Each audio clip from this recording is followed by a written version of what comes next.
situation. Think of someone in your timeline, the situation. Anyone else think? Anyone else listening?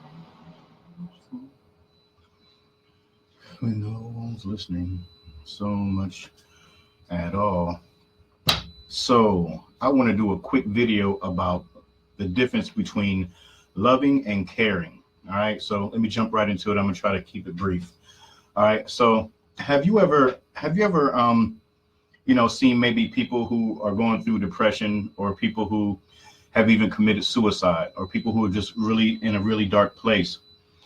Often they'll say things like, and we have to listen closely.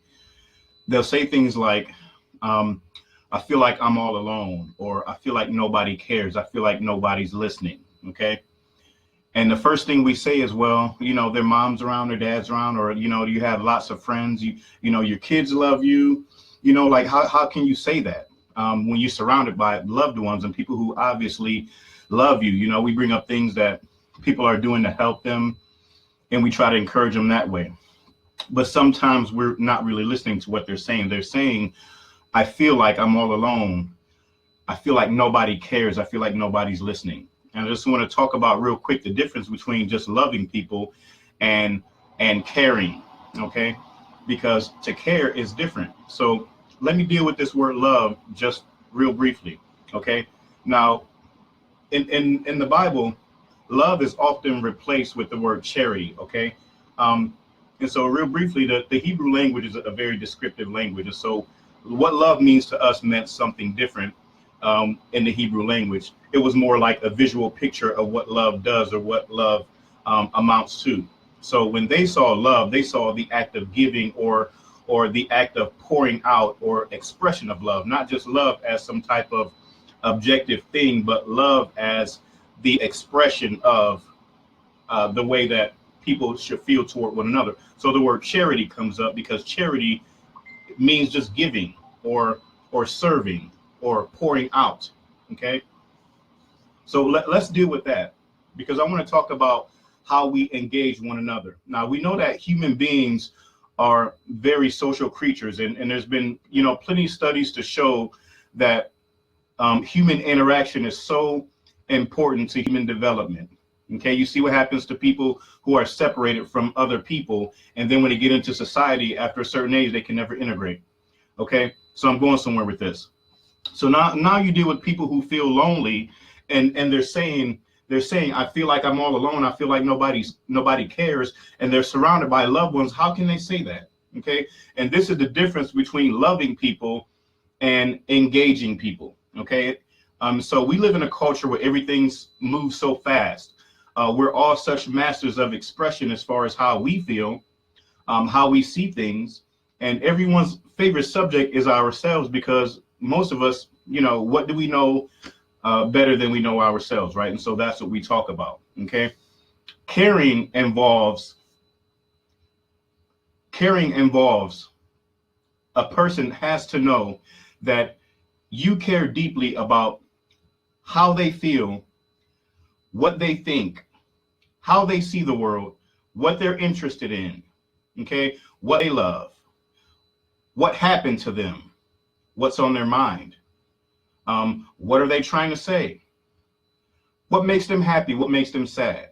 Engagement includes all of these things, okay? So it's not just like I love you, okay, and hello, goodbye, mwah, whatever.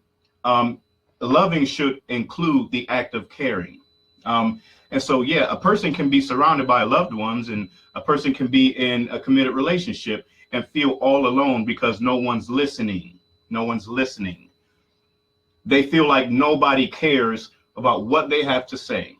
Okay. And so we all need to learn how to be better listeners. I'm going to give you an example. Okay. So my wife, for example, we courted for 5 years before we got married.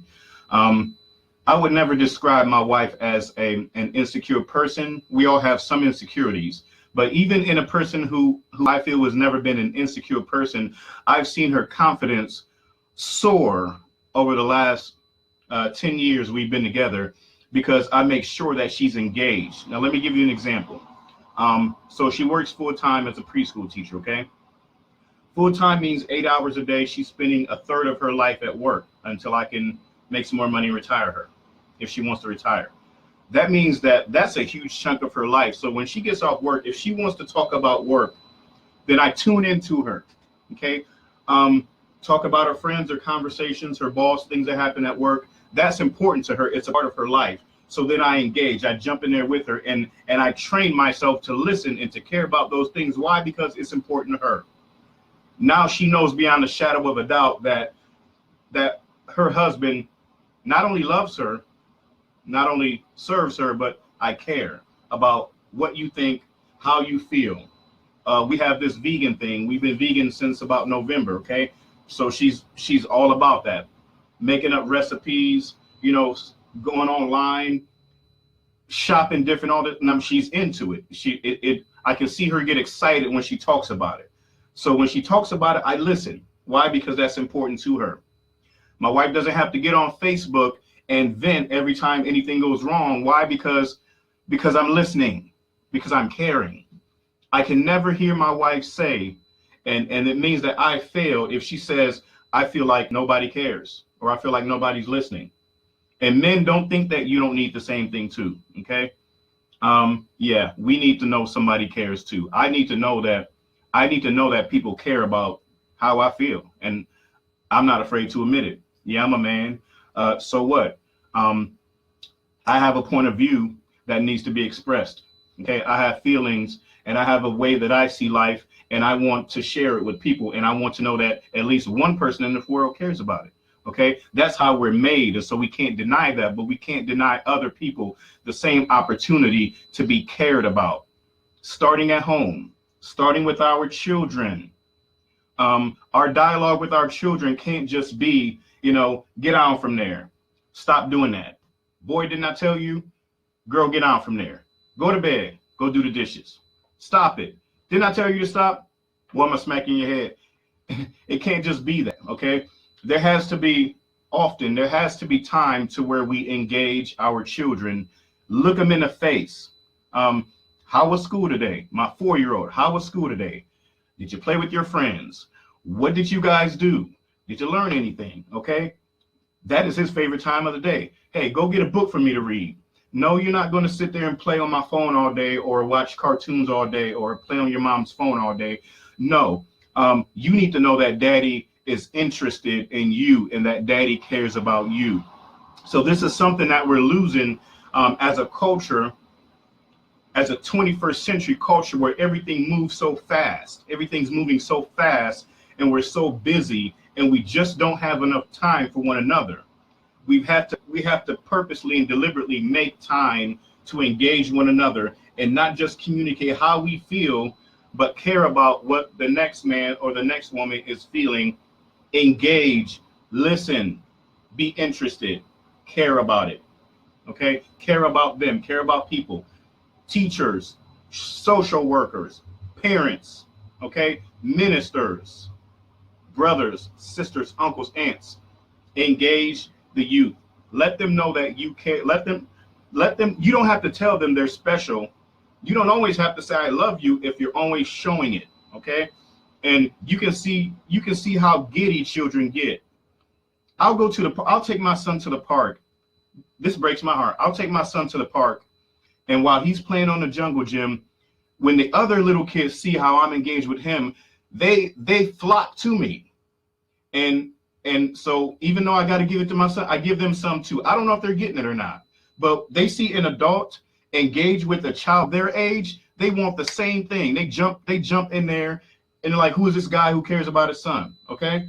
It's just something we all got to practice. We can't get away from. Listen, communication, conversation has been skewed. We have a culture, it's so fast paced. We have a culture that's very rarely sober. Lack of sobriety diminishes quality communication. It just does. Okay, so we have to take the necessary steps to make sure that people aren't feeling all alone when they're surrounded by loved ones. Okay, how's everybody doing? Hi, Kim Williams. What's up, nephew? Jawan, Gilliard, Minister Dave, Cynthia. Hey, how y'all doing? Everybody who tuned in, yeah, that's my man. That's my story. I'm sticking to it. Make sure that people know that you care. Take time to listen. There are going to be times to where you might have something on your chest, and you have to swallow it, because what you just heard from the person who you care about will be more important than what you have to get off your chest, and you have to swallow it and put it on the back burner. You might never get to express it, but it's being selfless, it's being caring, and it's allowing that person to know that you not only love them, but you care about them. I'm going to leave you with this. I don't know how many 80 babies I got out there. There's a group called Missing Persons. Okay, they had a song called Words. Y'all gonna get me for bringing this up. The words go, she says, what are words for? When no one's listening, what are words for? When no one's listening, there's no use talking at all. You remember that? She says, do you hear me? Do you care? Okay, that song is saying something. She's saying something in that song. Do you hear me? Do you care? What are words for? If no one's listening, what are words for? What are words for? If no one's listening, there's no use talking at all. Okay? Let's polish up on our listening skills, people. It shows that we care. Okay? So that's my story. I'm sticking to it. Thanks for tuning in. God bless y'all. I love y'all. Y'all have a great night. All right? Peace.